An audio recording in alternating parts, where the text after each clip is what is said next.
In trying to discover whether or not we have the actual words of Jesus, in the midst of this debate, you've written an article entitled Live, Jive, or Memorex. Tell us what you were writing about.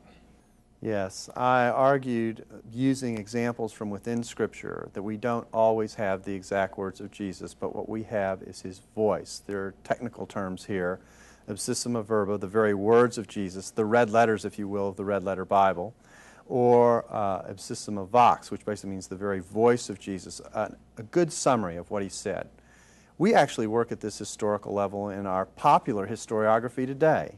You're riding along in your car and you're listening to a 5-minute news report, and the reporter comes on, and he has certain choices as to how he reports that event to you.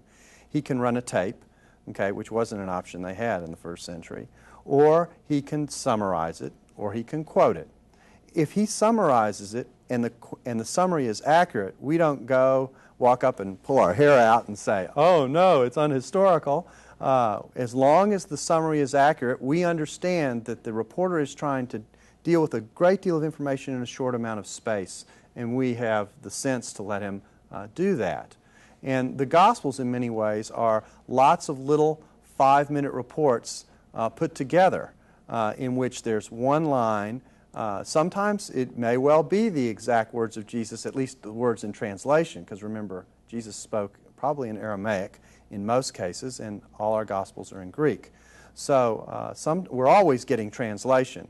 But even beyond that, we're probably oftentimes getting the summary, the gist, or perhaps the one-liner he actually did say. Why don't you illustrate what you mean by Live, Jive, or Memorex? Okay, let me give you some examples.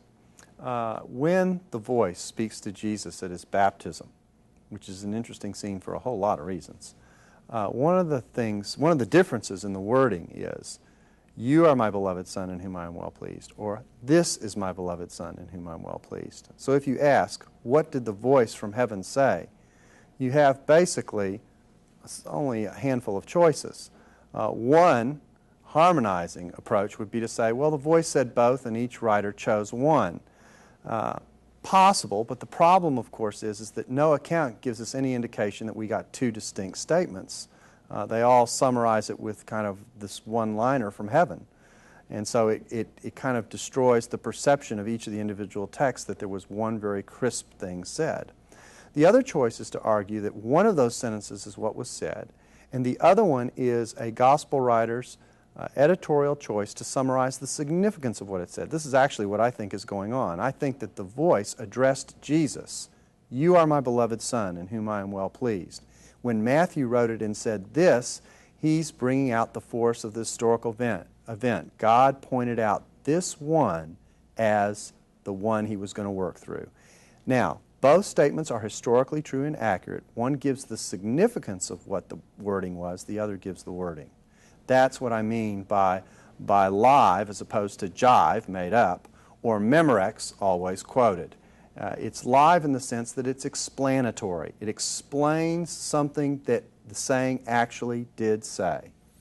You're actually saying and associating jive with what the Jesus Seminar is doing. Why? Because the Jesus Seminar holds that about 50% of what we see in the Gospels has nothing to do with Jesus at all. That it is created. I'll even grant them sometimes what they call the gray category, that this is in the evangelist's words, but it goes back to something Jesus said. But if you just take what they voted as black, and for those of you who aren't familiar with the Jesus Seminar, they voted on what they thought the words of Jesus were with colored beads. Red, he said exactly that. Pink, very close to it.